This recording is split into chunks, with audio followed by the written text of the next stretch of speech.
Tina's going to stay with us and come back and join our panel. But now I wanted to introduce the rest of our panel for today, because we've got two other leaders in recruitment who are going to help us explore this topic in a bit more detail. I'm going to start by introducing James Lloyd Townsend, who is the Chairman and Chief Executive of the 10th Revolution Group, which many of you will know includes the brand Frank Recruitment, which is known to so many of us.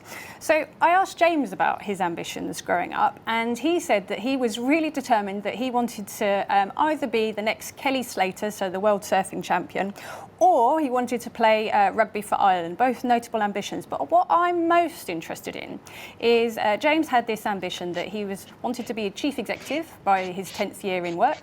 He wanted to get a Vauxhall Cavalier, and he wanted to buy a bungalow. So, James, I need to know, did you get the car? Did you get the bungalow? I got neither, much to my mother's great disappointment, who was trying to sell me her Vauxhall Cavalier and her bungalow.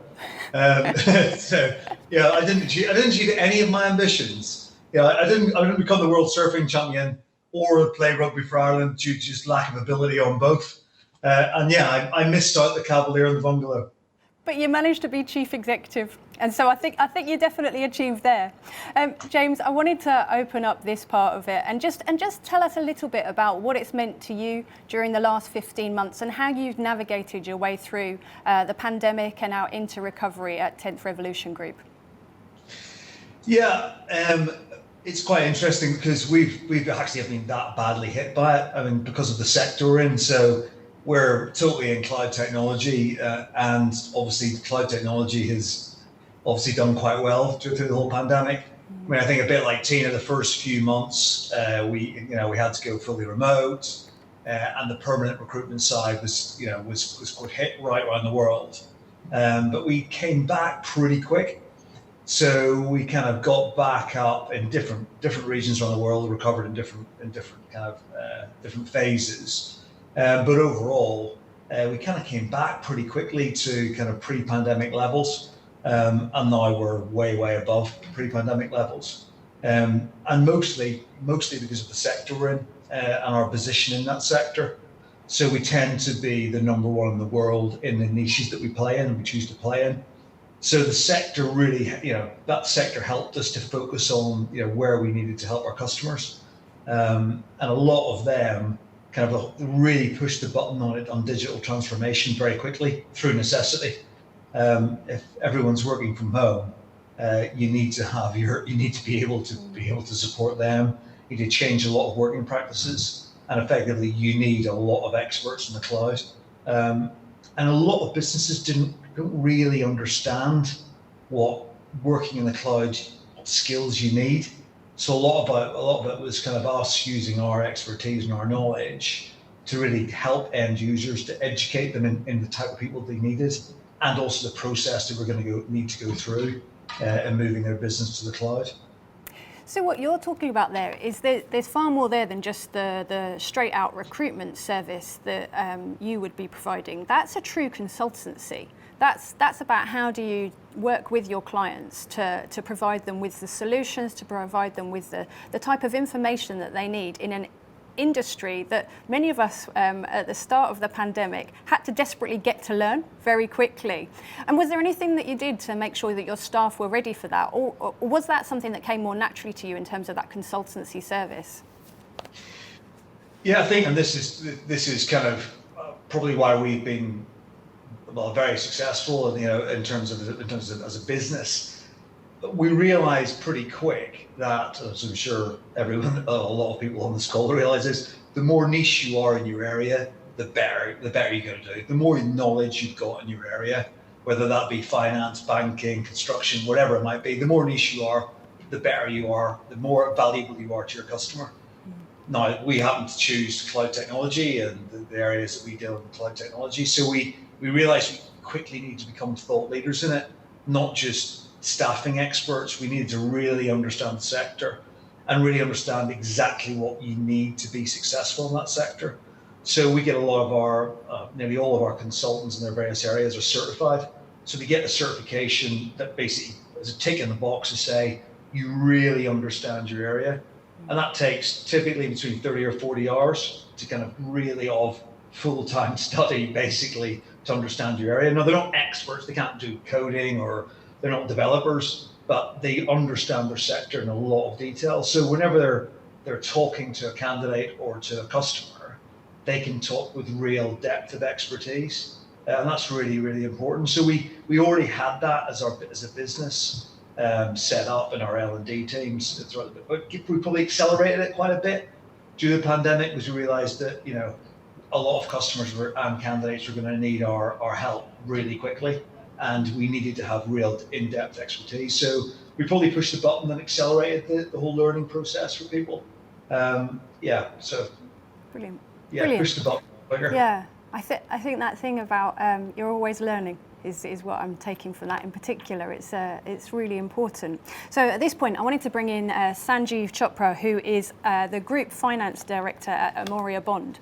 And you will notice a little theme around this is that when we were talking about this panel, I thought that, you know, we're always talking about recruitment and finding people jobs, so it felt important to understand where the panel was coming from in this perspective. And Sanjeev said that his first ambitions were to be fast. So he wanted to be a racing car driver, or he wanted to be an astronaut. And then as he approached his teenage years, there was this toss-up between, is it medicine or finance? He said that he chose finance as the easy option. Sanjeev, I'm not sure I agree at all with that, but that's okay. It's great to have you here. Why don't you tell us a little bit about the fast-paced world that you've been in at Amoria Bond? Thanks, Kate. Thanks for bringing back some painful memories there of my childhood. But yeah, it's been a very challenging time for our business. We focused on engineering and tech. Tech was more resilient than engineering, but it's bounced back quickly. You know, this is my third recession in the 20 years I've been involved in the staffing sector, and I didn't think it could get any worse than the financial crash of 2008-9, but it did. But crucially, I think that recovery has been faster this time than any time I've seen before. We've seen recruitment companies up and down the land, they're all blazing their way to success at the moment.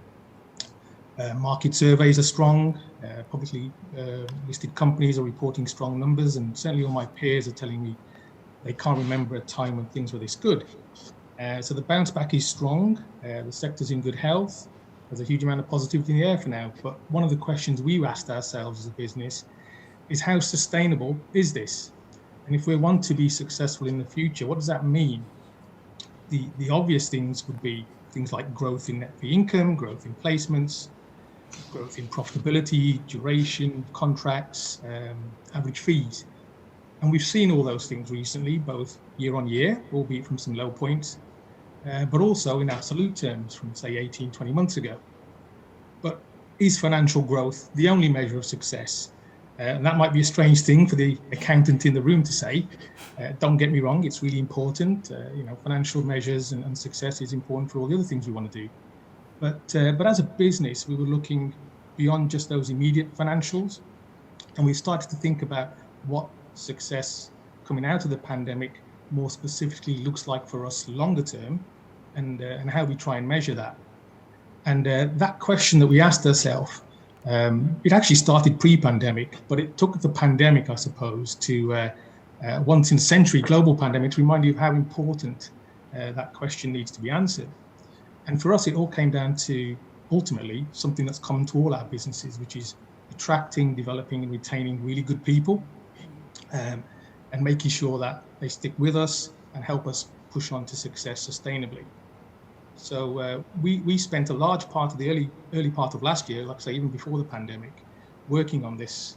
And we got to the point in probably June, it was early June last year, so still early on in the pandemic, where we were able to communicate to our entire group, firstly, what our purpose was, what's our why, secondly, what our vision was, what we wanted to be as a group, and thirdly, our values, how we wanted to operate as a business. And surrounding all of that was a growth strategy, which was built on measurable, tangible outcomes and activities that we could pin on a wall and everybody could buy into, made it really real for all of our people. And we then set about embedding that across the entire business. clearly communicating it to everyone, embedding it in everything we do, from culture, internal and external comms, documentation, reports, board papers, emails, social media, everything. So there's nowhere in the business where our purpose, vision and values haven't been embedded. And it's basically part of who we are now. And what it does is it gives a commonality of endeavor for everybody in our business. So they all know how to progress themselves and how that fits in with the group strategy. They all know how to have those tough conversations with clients and candidates because it fits in with our vision and values. And it makes them more adaptable to new working methods and new technologies, which are all part of our objectives, and making them more flexible and productive. And we feel that puts us on a path to not just success, but making that success sustainable.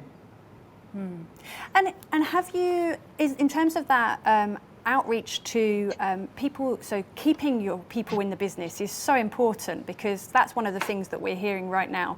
The hardest challenge for recruiters at this point is actually attracting their own staff. So how do you communicate that message outward so that you bring in new people? Is there something that you found has particularly worked for you on that front? I'll put that to Sanjeev as well. Yeah, from our point of view, this has been such a huge priority for us as a business, and we've really looked long and hard about how we attract people, but also retain them, I should say. But we've tripled our resources since the start of the year on internal recruitment. We've boosted and massively promoted our referral scheme, and we're using social media a lot more than we ever did to sort of reach out into the market to try and attract people to come and work for us. But as I say, retention is the other strong part of that, which is all about training and development. Again, tripling our resources in that field to make sure we encourage people to become productive and to enjoy working with us and to make a success of their careers with us. Yeah, that's really interesting. And tripling your investment in your own internal capability and resourcing is particularly a lesson there, I think. I'm going to come to the rest of the panel, but I just wanted to say that if you wanted to add your questions and comments, use the live chat on the Zoom, but also use our hashtag, which is REC2021, so that you can participate in today's debate even, and I'll put your questions forward to our panel. But I thought maybe, Tina, I'd start with you, because this question around the purpose of your organisation and how that's really mattering to your internal workforce right now. I'm also hearing an awful lot about how that matters to candidates, and there's talk of how a candidate-led market, something that many of us didn't think we'd necessarily be facing at this point in time so quickly, but that people are choosing where they work based on purpose. Is that something you're seeing in your business? Yes, definitely. And the outworkings of that is, you probably, Kate and others, have seen that we've done a lot of work outside of our day-to-day jobs to ensure that we've been kind of at the forefront of helping not just our recruitment business or the industry, but helping our society. So I, for example, got involved. I chaired the COVID response group in Northern Ireland in relation to putting together the safety guides for staff across all the sectors. And so that was working with public health, health and safety, the Labour Relations Agency and the trade unions. And I have to say our recruiter skills at negotiating were very important then. And so getting involved and using our skills to help our society and to help us move forward from the emergency of the COVID situation, I think shows the type of people we are, shows that we care about society. It's not just about ourselves or the bottom line. And I think our staff can see quite easily through people who talk the talk but don't walk the walk. So I think another thing is that there's a different balance in society now.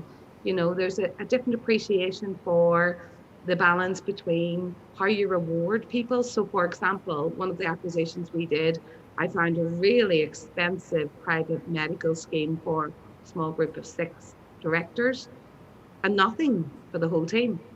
And it didn't cost much more money for me to get rid of that and give everybody in the whole company, irrespective of your job and how long you'd been there, private medical from day one. And I think the approach to your people then works out to the approach to your candidates, and that no matter who you are, you deserve respect and you should be treated well. because not just because we're in a candidate-driven market, and not just because it's tough to get good recruiters, but because it's the right thing to do. And that ethical piece, and it's very obvious if you're not doing it. Another thing we did was brought everybody in line with 35 days holiday. And I'm the same, and the person starting tomorrow will be the same. We're all on the same boat. You don't give everything to directors and give the consultants much less. In that sense, we've got to ensure that everybody has a nice work-life balance. Everyone has nice tools for the job.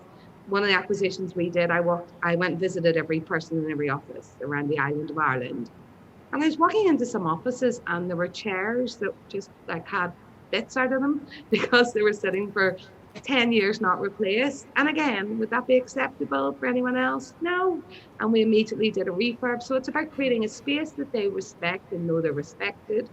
It's about ensuring if you treat your staff well, that they then will pass that on to the candidate and the client, and the candidate will see right away whether your staff are treated well or not. And so I think the purpose is affect what you can affect, do what you can do for not just your business, but for wider society where you have the influence or the ability to do something to help. And that becomes apparent. It doesn't matter what the words on the wall say about a vision or a value, and I'm sure Sanjay agrees, his purpose is in everything he does. I worked in so many businesses where you couldn't remember the values or the vision. It was so long, the words were so many. But I can tell you where I felt good, and I can tell you where I felt respected and valued. And that's what's really important for our people, so that they can do the same with their candidates and also with their clients. And that wider society piece around, looking at the green economy now, looking at climate change, that's really important to our consultants. What are you doing around making this a better world for the future? And that becomes more and more important as time goes by.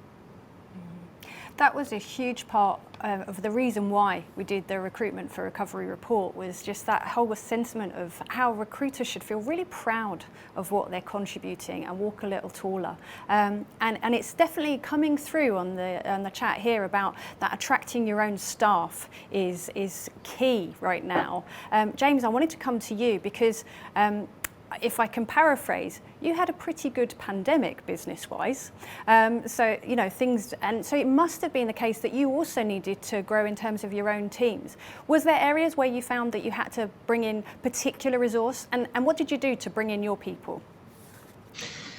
Yeah, I think reflecting a bit of what Sanjeev and Tina said, I think the most important thing is looking after your current staff. Look, things have changed forever. Right, the way that we have to deal with people who are current staff, it's not just a minor change. Hybrid working is really hard because when you're working at home, when does work stop? And you might think, well, it's great, I don't have to commute into work, or there's no commute at either end of the day.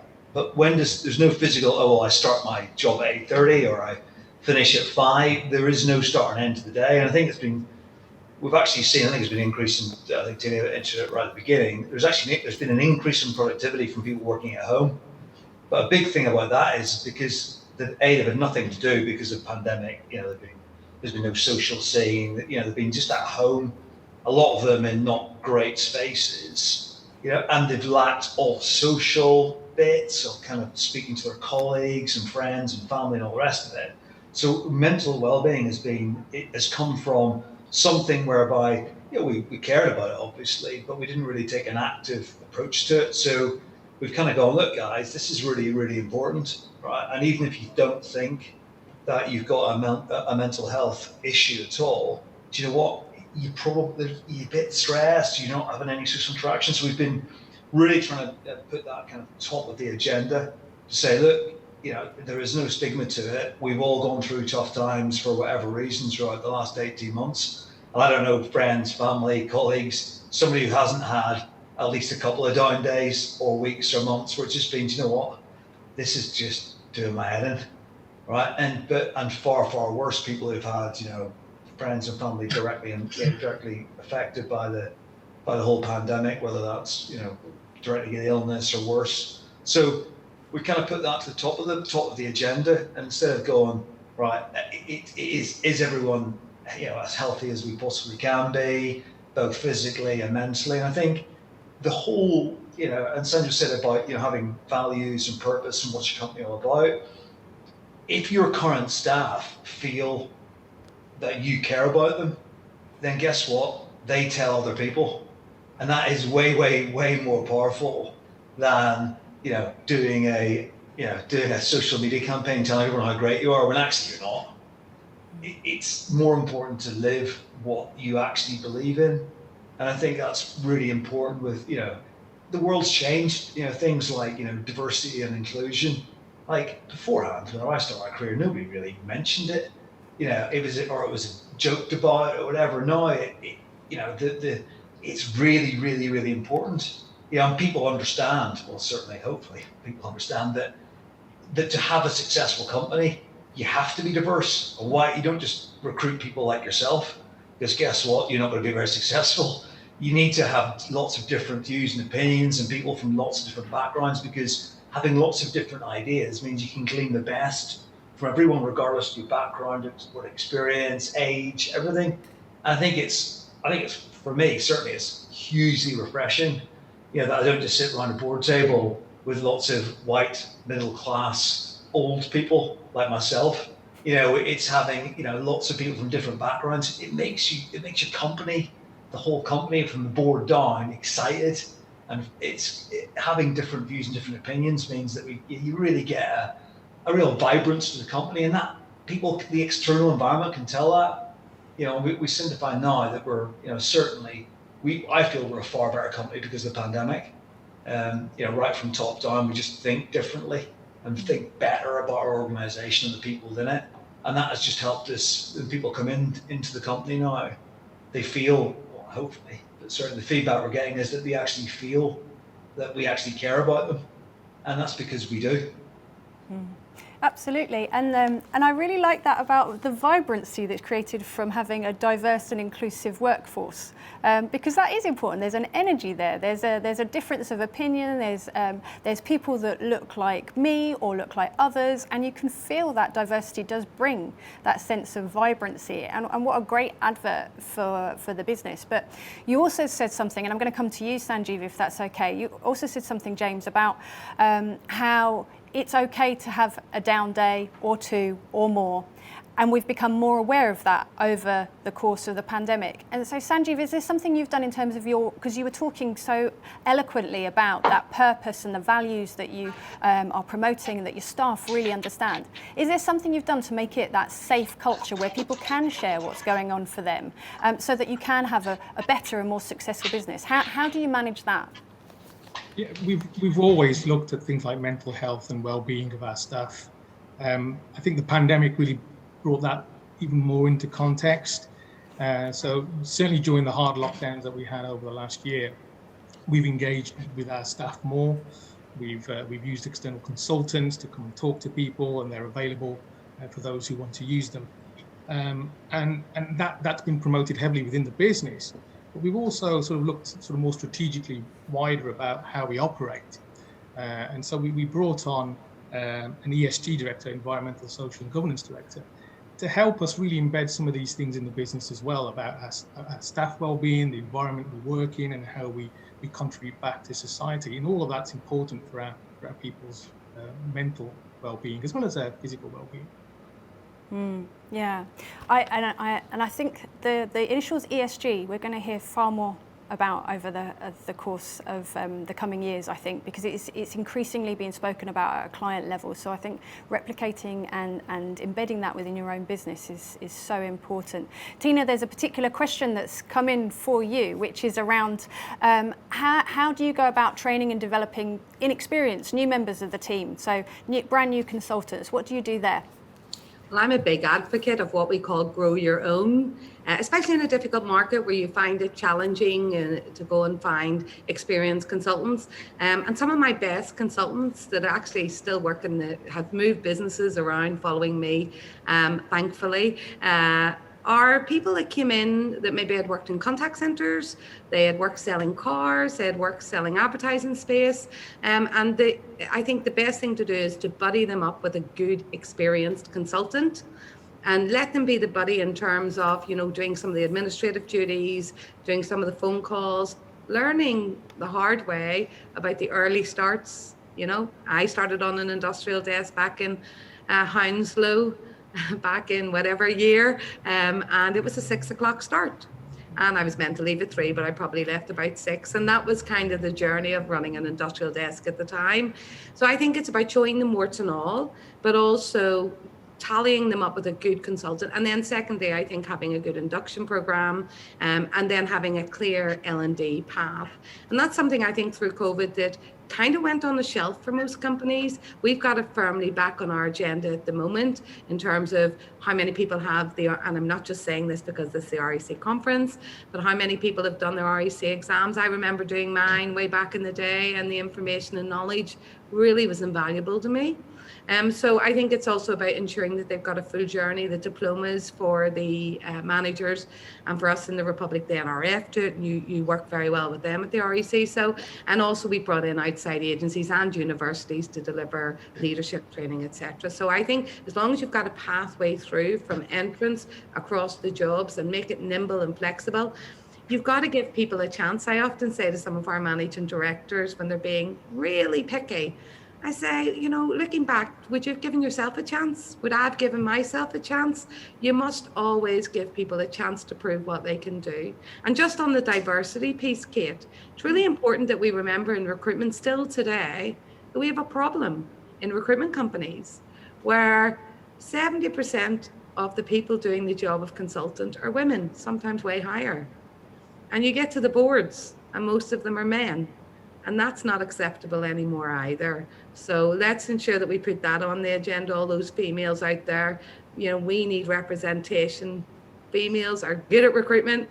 I won't say we're better than men, but if we're running the branches, we're running the desks, what's wrong with running the companies, girls, Do you know, I hear, I'm in a privileged position where I get to speak to an awful lot of recruiters, and the number of women who will tell me that they set up a business simply because they couldn't see how else they could make it fit with their own circumstances.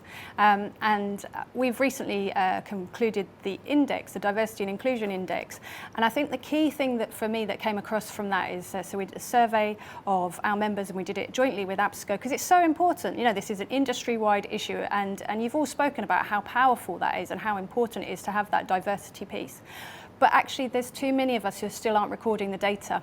And with that, and that sense of, if you're not recording it and the clients are asking you for that information and want to understand how you're going to support them around a diversity and inclusion agenda, you need to be recording some of that information so you've got the evidence so you can send it out there. And I think that is the key. Sorry, Tina, you wanted to come back in there. Well, I was just going to say, yes, it's important to measure all of these things, and that's what EDI, one of the first rules of EDI, if you don't measure it, you can't see it, how can you act on it? But for any recruiter who's thinking about joining a company, Google the board, Google the senior management team, and ask yourself the question, do you want to be part of a company that is not diverse, that doesn't have females represented, especially as a woman, when 70% of the industry is female? And so if these leaders are talking about attracting staff, walk the talk, get diversity at the board. And as the others have said, you're more successful. It's a no-brainer. What I'd say is there's a little bit of this bringing in people into these senior positions in our recruitment companies that you end up with a load of people that have never done recruitment. I struggle with that as well. Let's make sure we get the balance that the people who have built the companies, run the desks, done the early starts, that they're part of the senior teams making the decisions, because us recruiters are really good at running recruitment businesses. We're really good at emotional intelligence. We're really good with our interpersonal skills. Recruiters, more than most other types of industries, have that in bucket loads. That's why we're successful. And to avoid that at the board as well is wrong. So let's encourage these women up through. Let's encourage diversity at the boards. It can only mean you're going to be a stronger company. Don't be afraid of it. And if you want to attract staff, they just need to Google you and find out if you walk the talk. So start walking, I'd say, quickly. Fantastic. James, we've got a bit of a debate going on in terms of the comments and the chat, and it's and I think it also speaks to something that many of you have experienced, is that working from home hasn't naturally been our preference. But we're all saying, and Tina spoke about this in particular, that hybrid working is probably here to stay. Is there anything that you're seeing in terms of hybrid working and how you're preparing that? And how are you particularly addressing this point around how do you ensure your staff are productive when they're not always visible? Yeah, I mean, I think Tina or Sanjeev actually said the point that, you know, we had previously, you've had this kind of two things in recruitment that come back to Tina's, but the early starts, getting in at 6 o'clock in the morning, or working at 6 o'clock at night, exactly the same, right? You get in, first one in, first one out, or last one out, sorry, first one in, last one out, and you're like, your boss would just go, oh, you're really determined, you're really ambitious, therefore, whatever, because you're here. Like, you might not have been very productive, but you were sat at your desk for 14 hours or 15, ridiculous hours every week. We missed, well, what is the actual productivity of that person? What are they actually doing when they're here? And we had a real lack of trust, and that was just industry-wise, not just from our organization. But then you're forced to go fully remote. Well, you don't have an option to sit over somebody, so you've got to completely change how you manage that person. And I think Tina, and Sanjeev said that productivity has increased. The pandemic, over the pandemic, productivity has increased. So by not having people in the offices and having to stay at home, the productivity has increased. So productivity is definitely not a concern, right? I think if people want to be successful and want to do well, they have got to work hard. I think the whole hybrid working is actually a reverse. I actually think people work a lot harder at home than they do at the office. The difficulty is twofold. One, the whole L&D piece, because particularly when you're brand new to recruitment, you haven't done anything else. You've finished school, you finished university, whatever you've done beforehand. You've had a job before, and you're coming into recruitment. Yeah, Tina's point, you have to learn from somebody, and you learn from the people who are doing the job around you. Well, in a remote land where you're not in an office and you can't see the people who are really good at the job and learn off them, it's really hard. So that is a big thing, certainly, that we've been taking on board from the whole new entrants to our organisation, but to the sector. How do we bring them up to speed really quickly, enable them to do the job? Because if you're at home and you don't work in this whole social environment, it's really, really hard. For experienced people, don't matter. You can work wherever you want. If you never go into the office ever, it's not really going to make any difference, because you understand, you know what you're doing. It's the new people who are coming into the sector that's the real difficulty. And the only way to get around it is to have some way of managing them more effectively, but also to have slightly more hybrid working, where you have experienced people coming in and there's something in it for them. As well as showing the new people to the industry what to do, there's also something to them. But I think, again, like I've got 4 children. 2 of them are, one's 18, one's 17, both girls, right? Yeah, and then 2 younger boys. Although everything is done on a phone, and they don't speak to anybody half the time, they just Instagram or whatever. They still do want to meet people, and I think the same thing is, I don't know what all you guys are like, but sitting at home is really easy. I don't have to commute in and out. I spend a lot of my time in America, so I can't fly there at the moment. So I save enormous amounts of time, but I still want to meet people. I still want to go into the office and meet the board. I still want to go to America and meet my colleagues across there, because we're social animals. Human beings are social animals. We want to meet people. We're doing remote work forever. Oh, not really. I think there's times in our lives where working from home is the best thing for whatever we're caring for somebody, whatever it might be, where it's great that we can now do that in this new world. But I still think, even with the younger generation, they want to have some type of social inclusion. They want to meet the people they work with. And I think it's the best way of learning, actually physically seeing what people are doing, being in that environment. And there's only so much you can get covered with a 2D screen. So it's that mix, it's that proper hybrid way of working, and there's definitely still proponents of both ways, and I think that sense of, for whatever it takes right now, it's going to be hybrid. We're going to be faced with this situation. Sanjeev, I wanted to pick on you a little bit as our back office representative, because we often talk about finding recruitment consultants and we talk about how hard that is. It's just as hard, from what I hear, to find people who are working in the finance teams, the HR teams, the compliance teams. That back office support is essential to the recruitment business, to the successful running of the recruitment business. Is there any differences in approach in terms of hybrid working? Because we're not necessarily talking about always going out in terms of the client pitches, the candidate face-to-face, but how does hybrid working work for a back office team? Initially, it works really well. If I turn the clock back a year, I don't think my team's ever been more productive. And look, they're great guys, they're always really hardworking, but the home working initially worked really, really well, but fatigue sets in. And just like with the rest of the group, you need to, when you're hiring people, and that's been really hard, you still need to bring them into the office and have that sort of social interaction to onboard them and train them. So it's exactly the same for the support team. I call them support team, not the back office these days. And it's that support they need in the office is still really, really important. However, we're completely flexible with their working practices right now. And we also understand that fatigue that's set in over the last year of working from home, they need some release for that. So we've made enough social distance space in the office for them to use flexibly as and when they need to, if they just need to get out of those same four walls that they've been stuck in for the last year and a half. So I think it is really important, just as important for the support teams. Hiring for those support teams is really difficult right now. And when you do get those people, you do need to spend some time physically, socially with them. Absolutely. I'm going to change it. I'm going to call them support teams going forward. You're absolutely right. It's a fair comment. We're coming up to the close of this panel. It's been a fantastic conversation, but before I let you go, I wanted to ask each of you, I asked Tina this earlier, I wanted to ask each of you if there's something that you will keep from this time of pandemic. You've covered an awful lot of ground, but is there one thing in particular you think has been a key lesson for you, James, that you think is going to be so important to your future business success? Yeah, the number one thing is just communication.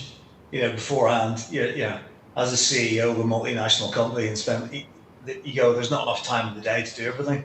So speaking to staff, to everybody across the business was like low on the priority list, because you think, I don't think I'm the CEO, but it's kind of like, it's speaking to and getting a feeling of the business. You kind of get that through the board and the people that work for you. We do like buddy with the board, so we get everyone's got the opportunity to speak to any of the board. We do it once a month. Everyone's got the opportunity to speak to me or anybody else on the board. So I get the opportunity, and it's brilliant. I love it, because you get 7 or 8 people every month sitting down with me, and they can ask me anything they want, business or not, whatever they want to do, and it's brilliant. It's really, really good because you get a 100% direct feedback from the business about what they're feeling and what they're thinking. So and communicating, just general communication across the business, it's just critical. So it's something that we will definitely be continuing with. The other thing is, dress code. I have worn a suit and a tie until about 3 months ago. So even having a more relaxed atmosphere, a more relaxed desk when people are in, it increases productivity. And I never thought I'd work in an environment where I wasn't having a suit and tie on. So stepping forward with that, and then on the hybrid working, that's here to stay. Fantastic, thank you. Sanjeev, what about for you? What will you be keeping as a business and maybe for yourself personally from the time of the pandemic? Well, I think everything James has just said there, 100% agree with. Communication, really important. Adoption of hybrid working is really, really important. It's here to stay. But from a personal point of view, I think one of the big takeaways for me, and it's probably on the back of having gone through that crash in 2008-9, is if you have really, really good relationships with your banks, your suppliers, your customers, that is worth gold dust when you come to a crisis like the one we've just been through. And crises seem to be coming on a decade by decade basis these days. Having those really good relationships helps you work through the problems, the immediate problems, in a mutually beneficial way.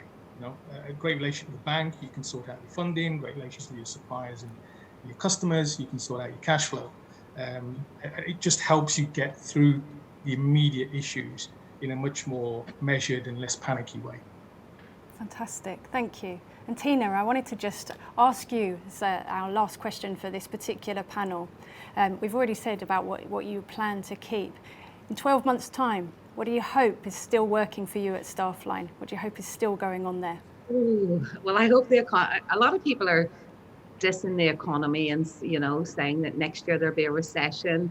And remember why they all got that wrong. They didn't see the last major recession coming. I'm hoping they're wrong about that.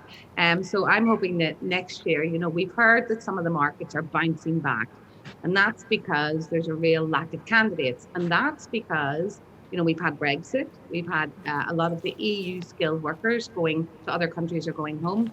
Remember, we have furlough still in play. And although the government are cutting back on that funding, which we're not so happy about, but come September, there'll be more people in the market. So hopefully the candidate shortages won't be as bad. But what I'd say is that for me next year, I'm hoping that as a country and on these islands, that we build back stronger with the priority of building back sustainable growth that does build a green economy, that does look after everyone, not the few.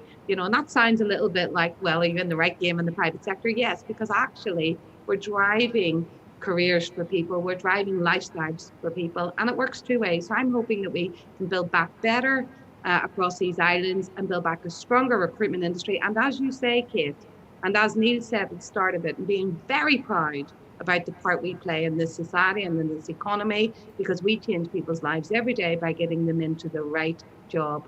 And we shouldn't take that for granted, and people shouldn't take recruiters for granted either. So that would be hopefully next year, it's buzz, buzz, buzz. Let's get the economy going. Let's get the recruiters recruiting, and let's get the industry flying again. Fantastic. What a great place to leave this session. I have thoroughly enjoyed speaking to the three of you. Your insights have been proper pearls of wisdom. So thank you very much for your contributions. I hope that was useful for you wherever you are watching today's conference. The next session, we're going to hand back to Neil Carberry. But before that, there's going to be a short message from our headline sponsor, Pixid.